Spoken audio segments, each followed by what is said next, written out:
Bon, d'accord. Alors, donc, la gauche et la droite.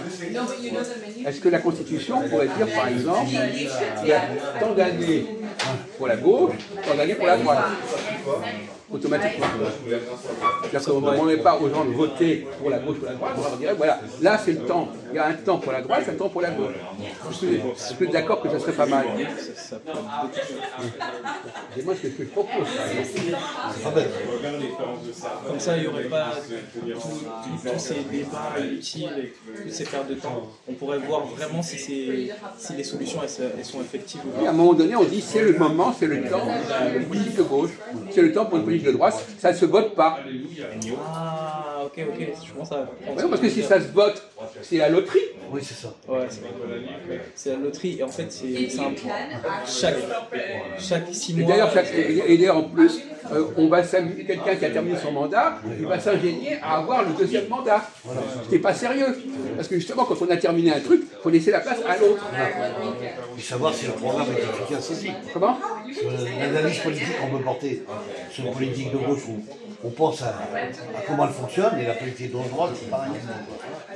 Donc voir comment fonctionne, c'est parti. Moi, c'est la seule petite question que je me pose, c'est si par exemple on applique une politique de droite, est-ce que pour les gens qui sont issus de l'immigration, il va y avoir des répercussions? La politique de... Attendez, les politiques de droite et de gauche sont des politiques temporaires. Vous comprenez? Temporaires. Donc, on n'a pas une politique qui va définir, qui va rester indéfiniment. Il faut accepter qu'à un moment donné, on ait une certaine politique, et après, il y aura une autre politique qui prendra le contraire. Le relais. Ou le relais, donc le contraire. Ouais, ça créerait une sorte de... Par exemple, actuellement, on a eu un endettement. Donc la politique actuellement, c'est pas d'augmenter l'endettement, d'accord? Donc c'est une politique qui va pas être la même. On va pas être quoi qu'il en coûte, et voilà, on va dépenser. D'ailleurs, à propos, on en a parlé tout à l'heure, vous n'étiez pas là. Qu'est-ce qui a provoqué la dégradation de l'économie française et de l'endettement français ces dernières années? C'est quoi? Ne soufflez pas. Quoi? Qu'est-ce qu'est le phénomène qui a provoqué les dépenses incroyables de la France au cours des dernières années? Ah oui, c'est l'immigration. Quoi? L'immigration. Regardez le niveau. Il se plante complètement. Bon, tout le monde le sait. Alors, vous n'avez pas entendu parler de l'épidémie? Il n'y a pas eu une épidémie? Ouais, voilà, c'est ça. Non, mais voilà. Non. C'est le Covid en fait. Si vous les allez vous le dire, hein? Oui, non, mais ça devient un peu fatigant à la limite. Vous n'êtes pas capable de dire le Covid, c'est pas possible. Covid 2019.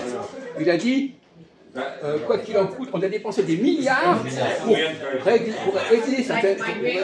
Et ça, vous étiez là quand même, vous étiez en vie à cette époque-là. Bon, donc il a le cerveau qui ne fonctionne pas. Quoi, il a oublié quoi? Il a oublié ce qui s'est passé il y a 5 ans. Bon, écoutez, alors, non mais vous êtes un phénomène, mon pauvre ami, vous êtes un phénomène. Hein. On va mettre dans une cage. Bon. Alors, donc, qu'est-ce qu'il dit actuellement? De quoi a besoin la France? Une politique d'endettement, de continuer l'endettement, de continuer les dépenses, ou de les réduire? Oui. Alors, à votre avis, c'est la gauche ou la droite qui est capable de réduire les dépenses, qui a vocation à réduire les dépenses? Ne soufflez pas. Je pense que c'est la droite. C'est quoi? Je pense que c'est la droite. C'est quoi? Qui peut réduire les dépenses. Oui, voilà. Donc c'est logique qu'il y ait un gouvernement de droite. C'est une question de bon sens. On ne peut pas se plaindre de ce côté-là. Politique de gestion. Comment? Politique de gestion. Oui, plus que ça. Oui. Et donc, du coup, après les 5 années de politique de droite, on changerait avec une politique de gauche. Et sur quel axe on pourrait développer en fait, améliorer en fait, ce qu'on a construit pendant les 5 ans avec la politique de droite. Parce que si c'est la gauche qui reprend, comment on peut faire pour développer les fondations? Ça, c'est une question basique. Comment on fait pour moins avoir moins de dépenses, comment on fait pour donner plus d'argent aux gens. Tout ça, c'est des questions de politique de base. Ça. Bon, ben voilà. Il y a un moment donné où on a assaini l'économie, où on peut se permettre de donner un peu plus. À un moment où on a trop donné, on peut se permettre d'en enlever un peu plus. C'est pas compliqué, c'est quelque chose de bon sens. En fait, dès qu'on voit qu'on atteint nos limites au niveau des dépenses, il faut fermer les taxes et après réappliquer. Non, c'est pas ce que j'ai dit. Non, j'ai pas dit.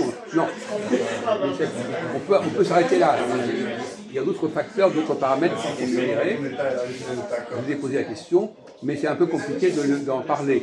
Donc, effectivement, on ne peut pas non plus dire, voilà, de telle année à telle année, il y aura ça, de telle année ça.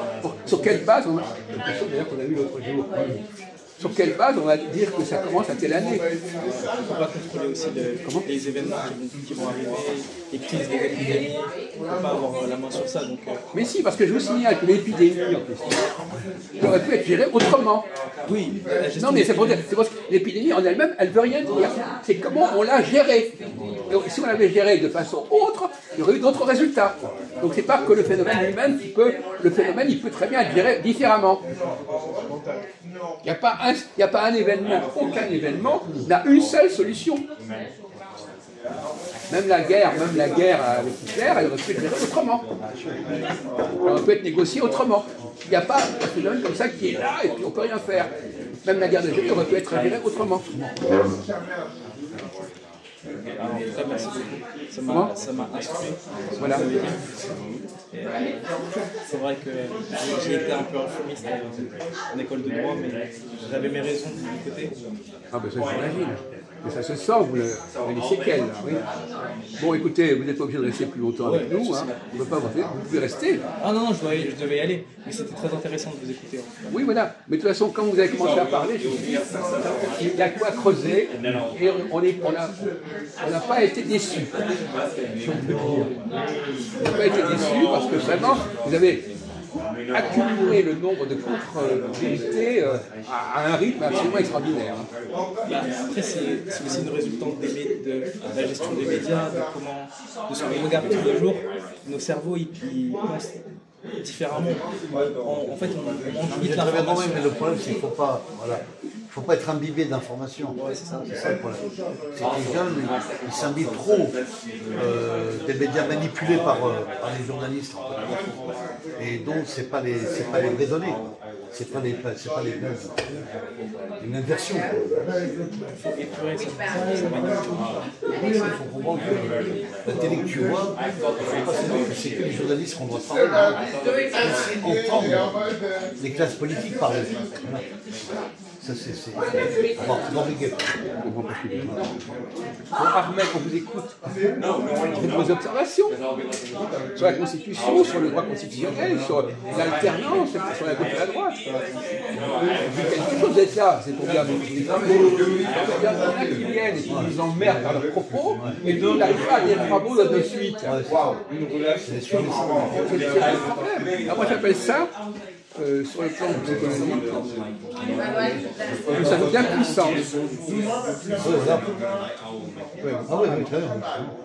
puissance. Une impuissance verbale, mais qui pourrait être aussi une impuissance sexuelle à la limite. Et donc il n'arrive pas à parler. Il est là, il nous écoute, on lui demande réagissez, il dit rien. C'est pas normal. L'impuissance et physiologique. Et alors lui, par exemple, il parle trop vite, trop tôt. Alors, entre les deux, c'est vraiment le... Voilà. Il y en a un qui parle trop à tort et à travers, l'autre qui dit rien. Dans nos réunions, on a des cas sociaux. Entre René Louis et l'autre, la Gérard qui est au fond, là, qui nous a fait tout un cercle à un moment donné, etc. Des fois, Majoub, il apporte un peu des bonnes réponses. Oui. Mais alors justement, Majoub, on vous écoute, Majoub. Qu'est-ce que tu as compris là-dedans, Majoub? Je ne pas complexe. Toute ta question, réagissez sur toute cette discussion qu'on a depuis un quart d'heure. Bah, en fait, c'est le problème du Covid. Hein. Parce que c'est là, il y avait l'argent, des milliards, ils sont partis. n'y a pas que ça. Bon, mais là, ça, il a oublié ça déjà. Et l'alternance, c'est quoi? Qu'est-ce que tu as compris? Justement, c'est ça. Bon, écoutez, alors, vous répondez à Christophe, qu'est-ce que vous avez à dire, ou est-ce que vous êtes aussi nul que Armel? Mais, de toute façon, lui, il ne comprend pas très bien le français, alors c'est pas un problème. Il n'y a pas de concentration, il n'est pas écouté. Il a du mal à porter d'analyse. Mais de temps en temps, Des fois, il donne mais des là, il est réponses. implicite. Hein. Voilà, il donne des réponses des fois, mais il a du mal à porter d'analyse. Et toi alors, tu réponds quoi? Lui, il dort, lui. Moi, je parle. Bien, vous parlez, vous dites quelque chose. Il dort. Vous parlez, vous dites parlez pas, donnez pas la réponse. Non, mais ça c'était avant, mais maintenant tu peux pas. Pourquoi je répète ce que vous avez? Oui, c'est vrai qu'on voulait que vous parliez pour que vous ne trouviez pas la réponse. Non, mais ça m'a aidé, c'était intéressant comme expérience. Mais les gens qui viennent ici, ça les aide de toute façon. On est là pour les aider. Tiens, Jacques, tu peux lui dire, en quelle année a été Bon, on change, ouais. la fondation de la première constitution dans le monde ou dans la Voilà. Question perplexe. Non, mais on ne pose pas l'école. Je suis désolé, on peut poser parfois l'école, mais on demande aux gens de raisonner. On ne demande pas aux gens de savoir, etc. Le savoir des... Bon, mais bon, c'est une autre façon de travailler. On pourrait aussi poser l'école, en quelle année quelqu'un a fait ceci, quelqu'un a fait cela, etc. Je suppose quand même que vous avez quelques connaissances au niveau chronologique. Bon, par exemple, quand est-ce qu'a commencé la 5e République?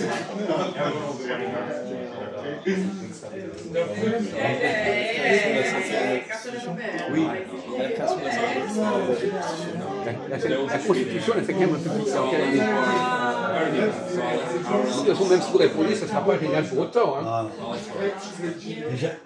Il par contre, bloque, ce qui est intéressant, il bloque, il ne va pas. ce qui est intéressant, c'est qu'il ne répond pas. Répondre, c'est pas fort, mais pas répondre, c'est encore plus problématique. C'est quoi? Même s'il n'a pas la tête, c'est pas grave. À quelle 5 ans période à peu près, près? à quelques années près, c'était quand on a commencé, la République dans laquelle on est actuellement, elle a commencé quand? Par quel type de représentant politique? Non, c'est De Gaulle. Voilà, c'est De Gaulle. C'est quand? Quand est-ce qui est arrivé? Quoi? Son mandat. Les années 50, non? Grave connerie. Non, mais, attendez, il faut le vérifier, là. Non, c'est des années 50. 14, 18. Au moins, Attendez. La 5e République. Écoutez, vous nous laissez tranquille là, vous partez. Vous êtes tellement nuls, 14-18, De Gaulle en 14-18. Mais vous êtes dérangés, vous pauvres amis. On va aller dire 14 octobre 58. 50, voilà, c'est ça. Et à quel mandat il était, De Gaulle? Oui, moi j'ai vu des spéciales. C'est 50, ouais. Oui, c'est ça, 58. 14-18, d'où ça sort 14-18? Il faut aller à Beaubourg, hein. Là, tu dis bien, là. On ne peut pas, on va arrêter là. Désolé. Bon, on peut